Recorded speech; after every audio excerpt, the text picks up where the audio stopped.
English. Stick with it. Yeah. English. Campur-campur lah ya. Mix Indonesian English. Bahasa? You can, Oh, yeah? you can, Oh. right? Oke, bahasa Indonesia aja gimana? Let's go, bahasa Indonesia. Betul. Kalau aku nggak blank, minta tolong bantuin ya Kak Fikha ya. Diingetin gitu. Iya tolong. Oh kakak, iya. Oh, iya. Udah mulai ya produser. Aduh mohon maaf loh produser. Changing. Ayo kameramen sudah masuk belum? Biar saya. Ah bukan. Lebih ke gosip. You know, insert. Gosip. Okay, are you ready guys? 1, 2, 3, 1, 2, 3.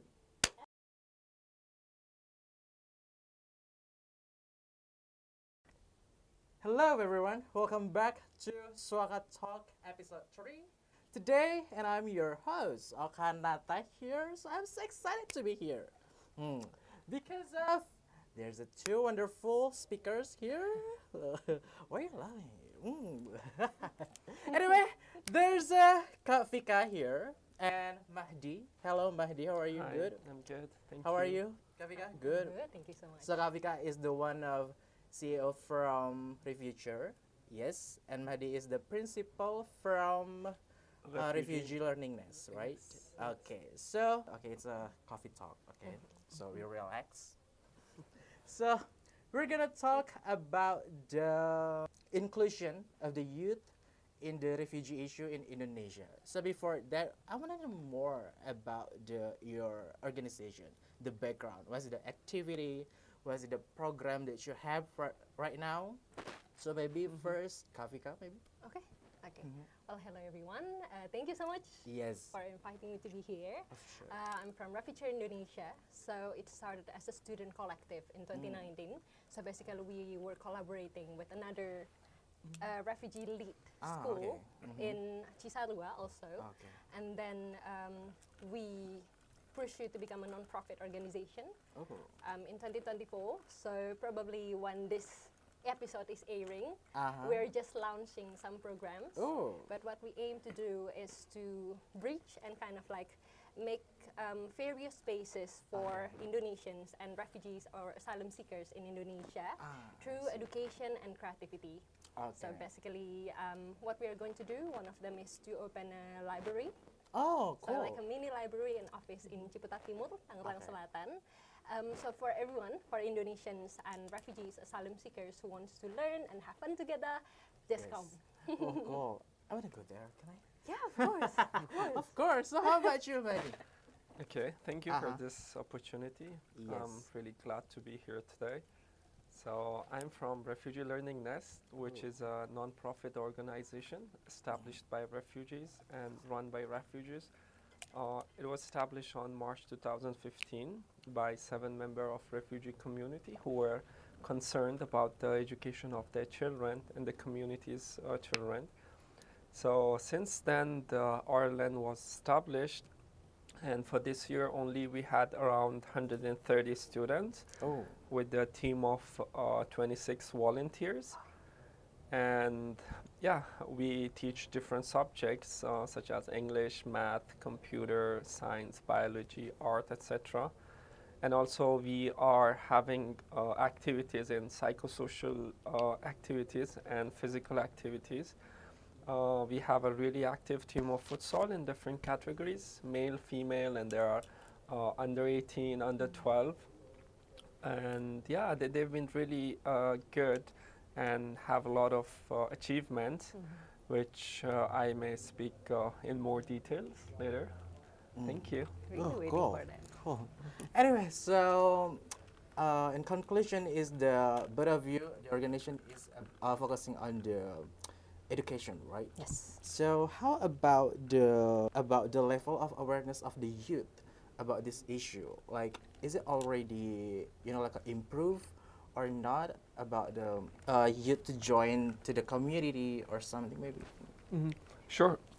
Yeah, and especially in the community that we live in, Cisarua Bogor, the youth have a really, they are involved Oh. in the little movements that are created by youth. So even in our learning center, we practice to involve and attract more youths instead Yes. of focusing on areas that which might be so useful for them or for the community. We bring them in, we give them a good environment to show themselves, Okay. and then also we practice with them. We give them a platform to make mistakes, to learn from it, Yes. and that's where they will grow. And once they are good to go, we have the experience of seeing it really good changes in the community, which I'm sure in the future it will make more sound and it would be brighter. Yes, of course. Cool. How about you? Okay. For Indonesian youth, I will give a perspective. Well, the awareness of refugees in Indonesia is actually quite low. But refugees, so it's still a very niche issue, right? Even your neighbors might be not really know about refugees, right? So it's just, you know how the environment right now, because of the Rohingya refugees, it makes things kind of difficult because a lot of disinformation, a lot of misinformation. But at least, for me, at least people, they know right now, at least there are refugees in Indonesia. Although not with a good first impression, but at least that's kind of like a not really a start that we want, but at least people know more. But what we need to do is how we can make a lot more interaction, positive interaction, definitely with our refugee friends, especially with the refugee youths, because well we can say that for youths. Even for my friends, they are actually much more open for new experience. So when I say to them that I'm friends with the refugees and I'm doing activities with them, they're actually quite curious about the activities and they want to interact with the refugees. But when we talk about youth, they have the curiosity, they have more curiosity, they have more time because they don't have children to cater or like some work that they really need to attend to. So they have this, they have the time, they have the curiosity, they are more open to new ideas and new people, I guess. But then they don't have the financial capacity, usually. So asking them to help with financial things is not really a right strategy. So what we need to do is allow them or like open space where they can meet and be friends with refugees, not really like expecting them to give financial donation or else, but then just their capacity and their existence to be friend with the refugees. It's actually a really big help. Because because a lot of refugees, maybe in Cisarua you have big community, but there are some refugees who live in more isolated environment, and those situation where they truly need friends the most, especially local friends that they can like help them with some things or they can just like talk to, you know. So it's really a much needed thing, and our youth actually are much more open to that kind of thing. So we just need to open more spaces. Okay. I think it's really interesting to talk about this. Like, I believe that all young people out there is really interesting actually about the refugee issue and want to be volunteer actually, including me like right now. But most of them don't know where is the right place or where's the right information to get the information. So maybe you have a solution like a one step first to get the youth to know more where is the right information, where is they can get a right information about this issue. Well, particularly from organizations that work with refugees. If you want to meet refugees, you need to go to organizations that work with refugees. But a lot of organizations in Indonesia are more in the humanitarian side, which they provide social services, not really opening volunteering opportunities for the youth, especially for people who doesn't really have the skill or expertise that they need actually to like, let's say like sending them to the field to kind of like giving or provide psychosocial services and stuff. So I just think that there still needs to be a lot of organization, especially for like youth organization, that can open more spaces for them to volunteer to do that. That's actually like one of Refuture's mission to do that, to open. I saw that in your Instagram. Yeah. Yours like a Refugee, right? Yeah. Young what we call it? Like a program for a young leader. Yeah. Peace building humanitarian young leaders. Yes. It's cool though. So how about you, Mahdi? I think the very first thing that would be useful for them is the social media, because that's the platform that we use to raise awareness or share our activities. 24 And young also people. based on experience, I mean, that's where I get some messages from organization or whether it's individuals who want to take part for short term or long term. Yes. So there are, and also I've been with this year only, I have experienced meeting 3 or 4 college or university students. Oh, cool. Where they had some final projects on refugees. So they want some information, and also they wanted to be in our classes and see with their eyes that what are we actually doing. And we have always been open to them, and then we are more than happy to connect with them and know better. So yeah, because I believe that we are living in their country, so the very first thing that we need to do to at least communicate with them and then let them know who are we and what are we doing. So how about you guys? Like situation in Indonesia right now, especially to education. So whether the right to education formal and non-formal. So do you think is it sufficient or still needs to be improved? I think it really needs to be improved, as still there are a lot of challenges that one can encounter when they want to go to the local schools. But personally, I don't have much idea about this because I haven't seen the individuals that have happened. I think it take place in Jakarta, but in Bogor and Cisarua, I haven't heard anyone participating in this program. So, yeah. That's actually an interesting perspective because so we are kind of like helping an individual in Refuture. We help an individual to build an initiative to help her refugee friends. So she's building this initiative because her refugee friend told her, so this refugee friend live in Jakarta, told her that there are not many opportunities for youth like 18, 25 years old for them to like develop their kind of like skills or things, and when she asks them what do you want to learn, they usually the refugee friend answered that, well, I just want to learn, so anything is fine. So so there is not many opportunities, but turns out that in Cisarua not many opportunities for that too. I also talked with a 14-year-old girl in Serpong, and she said that, well, actually opportunities for youth are more open for 18 plus people, but for me, like a 14 years old, not really that many in Serpong. So I think it's kind of like a difficult situation for in many areas, and also talk with my friend who volunteered in Pekanbaru community houses for IOM, and their organization kind of like they make a youth organization. They changed the name of the organization to provide more for children because they say that the programs for children is not enough in Pekanbaru. So I think it's kind of like in Cisarua, there are lots of opportunities for children, but not many for youth. So it's kind of like. Yeah, I mean, last year also we have heard that some of organizations were established where they're only focusing on like children and toddlers, and also there are other opportunities where the youth can come and take place in the organization that are established way, I mean, years earlier. So yeah, I think overall you're right that in Cisarua we are giving more opportunities to youth and then to under 18, above 18.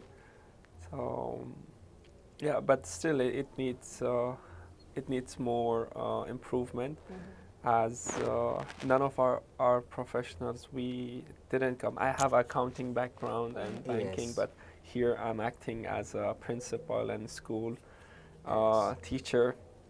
So I've done a lot of mistakes to be where I am right now. So but I had that environment. I mean, I was given that platform to walk in. So at least that's what I try to do with others.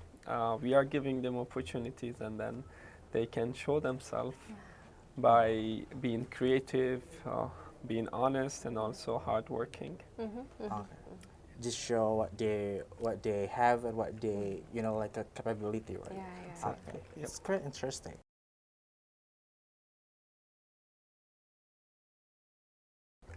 About youth empowerment, so what are the activities like, and what is the difference between adults? So, By youth, by youth, I can think of people from maybe 14, 15 to maybe their Mhm. 20s, Mhm. 25, 26. So yeah, in centers where I am a decision maker, or in a community that where I can have a vote, I I was always have this attitude towards the young people that we should take them, we should bring them with us. I mean, because they are the one who's gonna run the community later. Yes. It's because they are more creative, they are more Yes. energetic, and they have a brighter idea of things. And yeah, so in our center, in our important positions like HR, like vice principal, or head of teachers, they are all three of them are female, and then one of them are male. So that's how we pick, and also we encourage females especially. And yeah, we are giving them the opportunities to come and learn. Yes. And make questions, and also we also connect them with mentors and others. Yes. We make them participate in different workshops where it can be useful for them as a teacher in the center or as an individual in the community. So yeah, and also there are other livelihood opportunities where I believe all of refugees are struggling here financially. So it's really good when a 18 years old girl who can come on daily basis, like from morning until 1 or 2, and then by the end of the month when they are back home, they are having something to provide. And then I mean, it's really proud moment, I think, for the families to see their girls are in a safe environment, and then they can provide something for the family. So that's what we are trying to do. Meanwhile, where we are stuck in the limbo until we hear something about resettlement. Yeah. But I think, like as you said before, that it's okay if you make a mistake and then just learn from it, right? But just because as me, like a young generation, we're afraid to make a mistake, so we're afraid to make a movement, So that's why I agree with you, maybe. So how about you, Fikha? Well, from 14, I think, from 14 to 25 is such a wide range of age, and each year they face difference of problems. I think like for 14 to 17, usually your parents are not really like asking you about helping them to like provide livelihood, Yes. right? So in this age, youth in this age are much more experimental, let's say. So if you provide them opportunities to learn, they can focus themselves on learning. But when you provide some programs for youth who are much like older than that, you need to also think about the livelihood opportunities. Like for example, you cannot only think about education, like training, like for example, because what Refuture does is in more creative sectors, so it's more like graphic design, illustration. You cannot only kind of like teach them about the skills, but you need to talk also about being a professional in this field. Yes. So you need to think about making a CV, you need to think about how to do freelance and how handle clients, because they face kind of like different stages in their lives, and so we need to kind of like tailor the programs according to what they face in their age too. So I think that's what the difference. But then if we compare to adults, of course I think livelihoods are much more usually. important. Yeah, but then the difficulties here, usually when I see from the educational programs provided to refugees, is it's kind of like not really comprehensive. So they give you some kind of like skill sets, but not really giving you opportunities to try your skill set in a professional environment. I think, like for example, if they give you the skill to fix cars, for example, or like more like mechanical skill, you don't really being given the opportunity to really work with clients or really work on a car, like for example, on a kind of like a sufficient time. Like for example, if you learn the skill now, but then you will be resettled 2 years later, if you don't practice your skill, it will lose over time, right? Yes, So if you don't get the opportunities to try or exercise your skill set during these 2 years, when you get resettled, the skill we'll say that it's kind of like it's lost. It's not Yes. it's not there anymore. Yeah. So I think what we need also think as Indonesians, also refugee-led organization, is how we can think much more comprehensively about this about these all this phase from training to provide some kind of like exercise. Exercise ground for them to always practicing their skills. And I think the hydrants is usually more on the legal side. So it's really good for SUAKA to conduct this kind of talk because well, usually it's always about refugees cannot work. Yes. So you really need to kind of like navigate these difficulties from this legal. But Fikha, I'm really interested about the collaboration between the young Indonesian and the young refugees. So maybe you can give an example. What did they do right now in your organization or something? Okay, so as what I've said, because we are both youths, we are both also struggling with our livelihoods, let's say. So many of my friends, I can do this full time because I'm a freelance graphic designer and illustrator. So in terms of time, in terms of partnership and working, it's much more flexible. So I can do full time in Refuture. But then for my friends, because well, Refuture is a charity kind of, so we don't really. We are at the stage, at the early stage that we cannot pay, kind of like we cannot pay people. So everyone doing it voluntarily.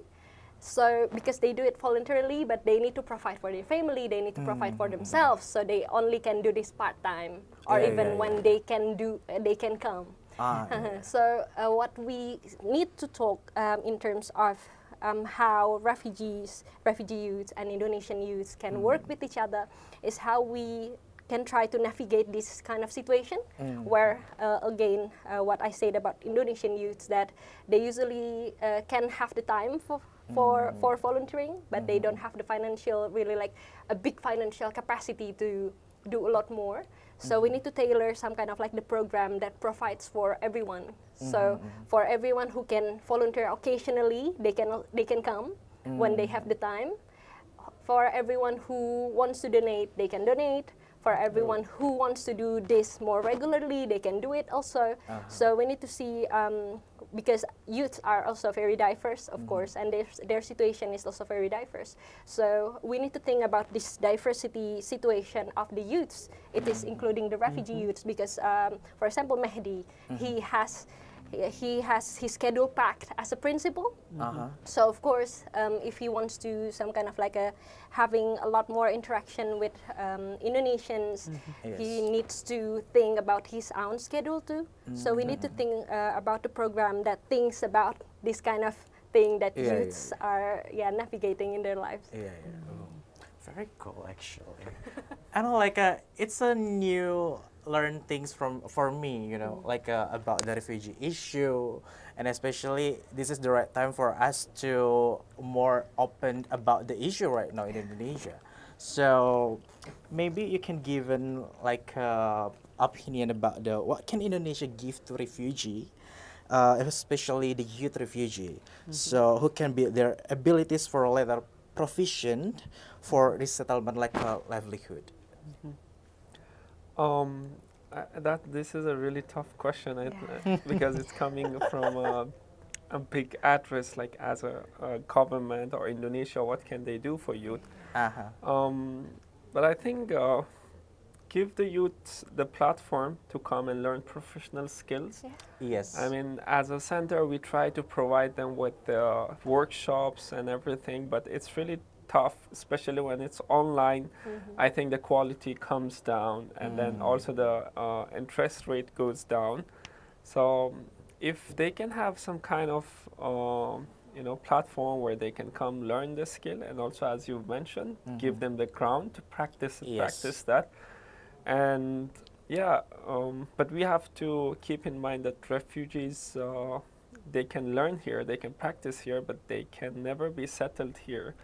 I mean, Indonesia is a transit country for every refugee, and meanwhile, when they are waiting for their process, it's good to get involved in useful things where once they are in third country, they don't need to waste their time learning, for instance, spend their 1 year to learn the language. So they can learn it here, and once they are there, they can good to go. And also goes to the professional skills where they can earn from it, from being mechanic or carpenter or painting or whatever it is. That little skill, that small skills which can be useful for them. I think, by providing those workshops or platforms, it will be really useful. And to think of it in a practical way, if it wants to be start, I think the learning centers are good addresses to go to, speak to, and also then they will connect to a community of 300, 400 people each center, where you can meet and see the diversity and also see the age rates and everything, and then you can come to a good decision. That's what is going to be useful for them.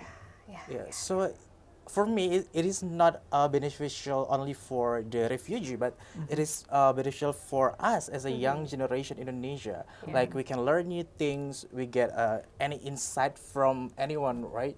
So it is a good opportunity for us. So how about you, Mbak Fikha? Okay, I think it's a really good point, because my journey in the refugee crisis also started from my visit to a refugee school in Cisarua, refugee learning center. So I visited there in 2019, and I volunteered there, kind of like being a teaching assistant for 3 weeks, and really have the interaction with the children. I really love the children. Oh my God! Really big energy, really big. You know how when you come, they will just oh my God, talk to you. Yeah. They can just talk talk go to there. you. Can we go there? My goodness. Maybe sometimes, maybe the next episode, maybe, right?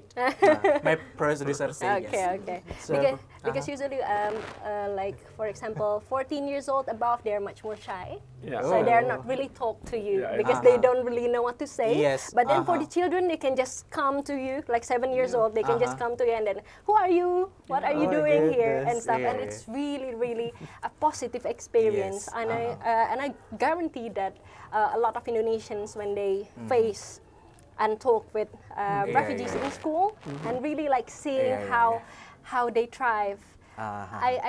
What I felt at the time is that there are a lot of things that I can learn from you guys rather than what I can learn from you, because I just came there for 3 weeks, and kind of like what I did is basically just playing with them, not really like teaching anything, not really. But then you can really learn a lot from going to the centers, and really good when the centers are welcoming for Indonesians to come there and learn and collaborate. So I think that's a good idea. I mean, for Indonesians to try, like what you say, try to come and talk with the refugees first before you try to.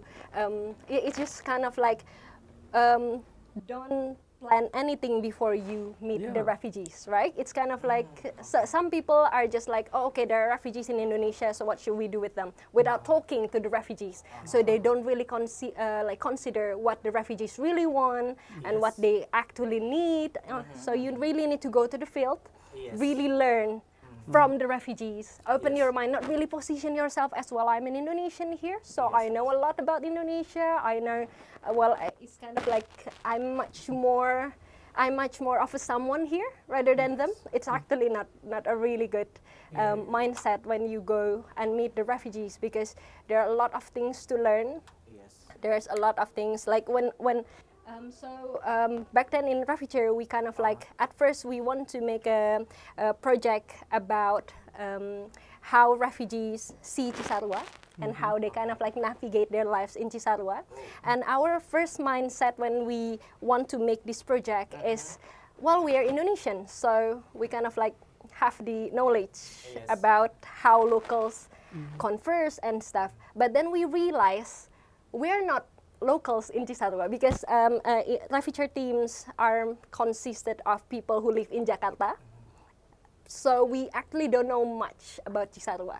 The one who know much more about Cisarua is actually the refugees, because you guys live there. So when we talk about being local, we are not locals in Cisarua. We are Indonesians, but we are not locals in Cisarua. So the one who knows much more about Cisarua is the refugees. They are people who live there kind of for years, right? True. So it's really good to have a mindset that kind of like, okay, you are Indonesian and you are in the Indonesian kind of like, you are in Indonesia, but it's not really your authority to kind of like saying and determine a lot of things when you don't know about things. So just come to the learning centers, especially open your mind and kind of like really talk with the refugees what you can do together.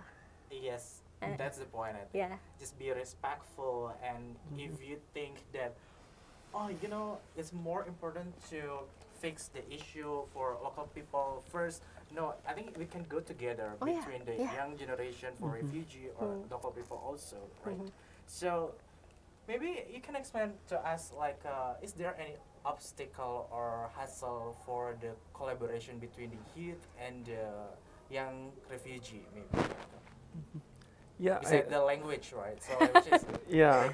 like The very first thing comes in Very mind first is thing the is language, language yes. barrier. Yes. And also, there are some culture differences as well. Yeah. And I think for instance, when I came to Indonesia, there was nothing, not a single piece of paper or time or, let's say, session, workshop, whatever, to introduce Indonesia to us. I came to Indonesia with knowledge of nothing, just I knew that it's a Muslim country, so it makes sense when I see a lot of mosques. But other than that, how do people talk? What are the do's and don'ts? I had no idea. Yeah. So sometimes when you experience in life by learning it, by By experiencing learning it by it might be experience. harder. Yeah. So for us, learning it hard, so we don't want others to go through that way. So it can be easier if there are more professional sessions or pamphlets or chapters to be distributed or given to learning centers, and learning centers can connect with the community.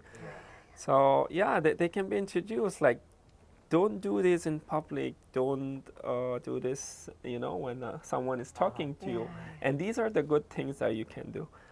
But overall, it was just yesterday I was talking to a friend that's saying Indonesia is really open country. The public are really open to us. If we go to a restaurant, we go to cafe, we go to some public events, they've been really nice and open.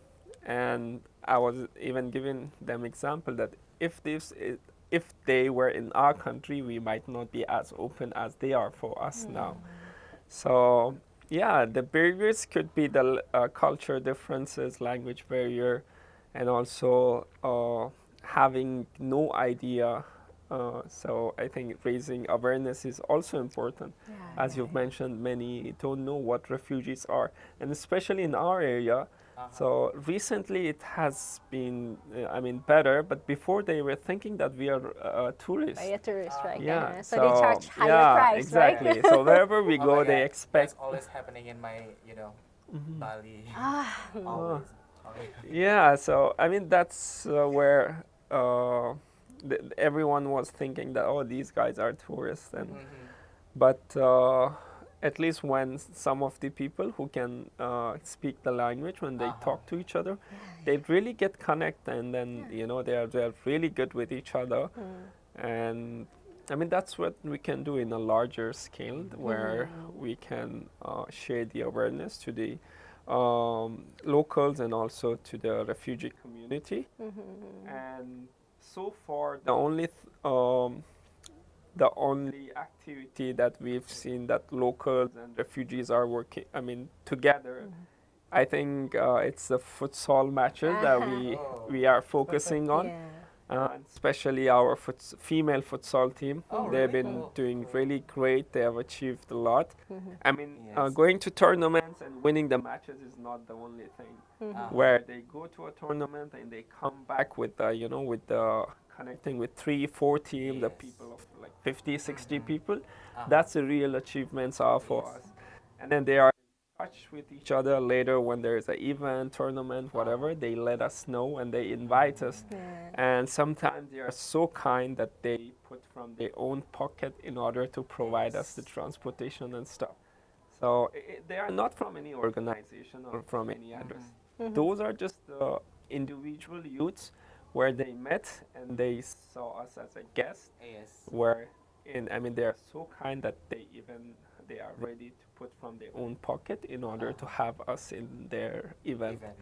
So seeing such things are really good it really gives us more energy that we are in the right path. So let's do this better. Let's have more people with us in this way, and let's continue this practice. It's really interesting. So how about you?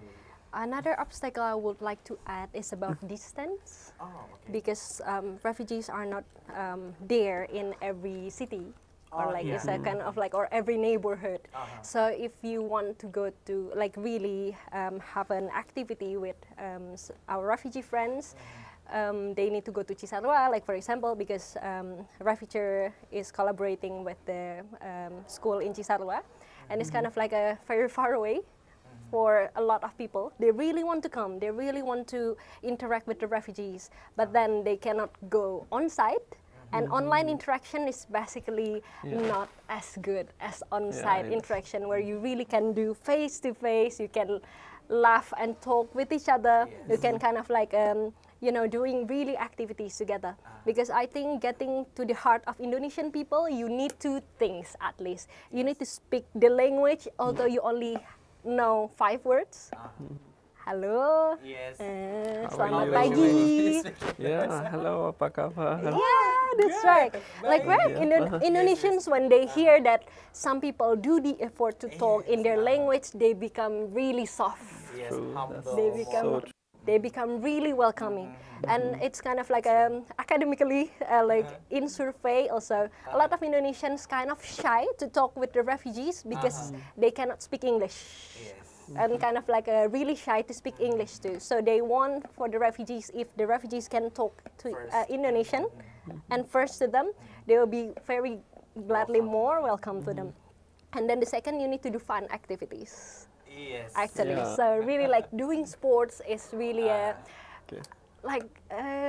do I say this? A very breaker. What do you say? So, and because in sports you do movements that are kind of same with each other, and you kind of doing hard work, both of you doing hard work and stuff. So it really feels like you are one of you're one big solidarity, one big unit that doing things together. So I think doing fun things, really doing outdoor activities, sports and stuff, really unite people. So I just think there needs much more opportunities and spaces, because it's not just about the fun, because sometimes we underestimate the fun things, but it's actually one thing that you actually unite Indonesians and refugees in a lot of moments. Oh my goodness. Is it a good actually? Oh my god, I really learned new things from you both.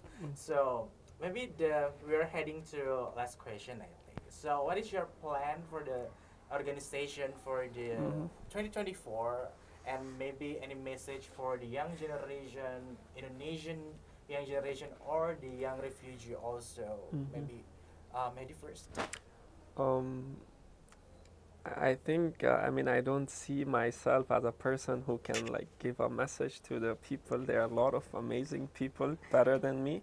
But I think you're Um, an amazing one. Thank you. Sure. So yeah, the message is get out. I mean, don't lock yourself.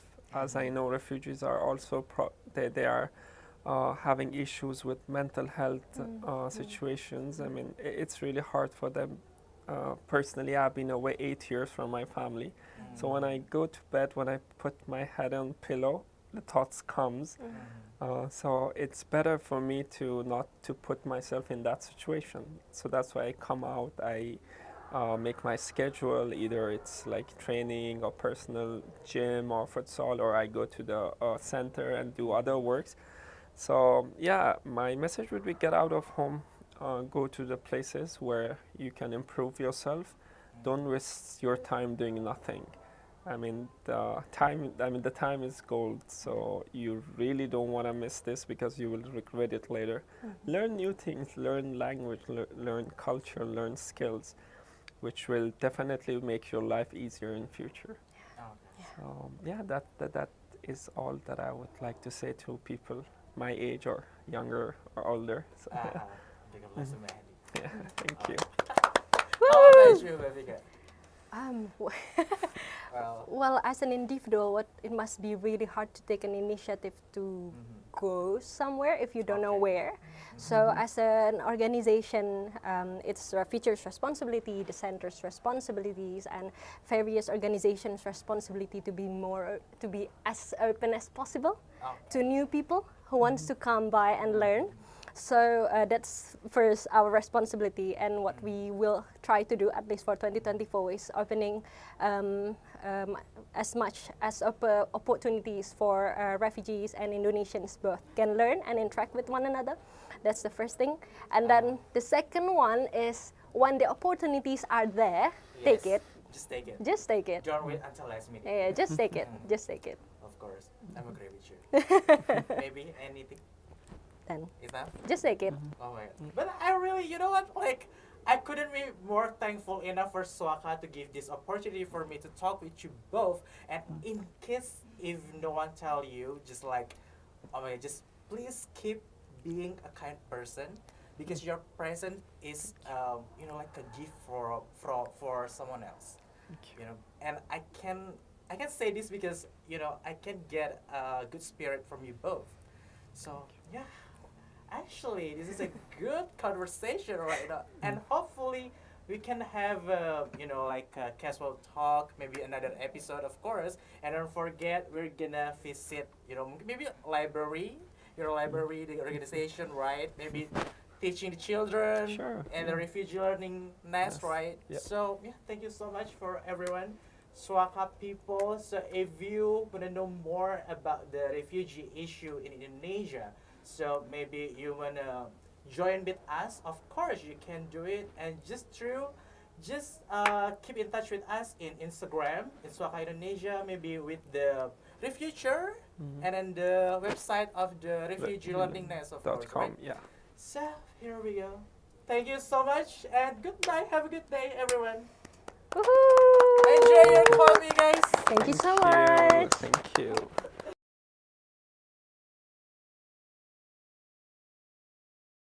Yeah, good job, everyone. Good job, good job. Yeah.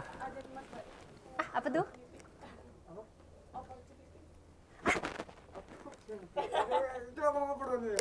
Apanya? Oh, Mbak. Ini ya, Mbak, aksennya, Mbak. Opportunity. Saya aja minder di sebelah saya, Pak. Tolong banget loh ini, Pak. Aduh.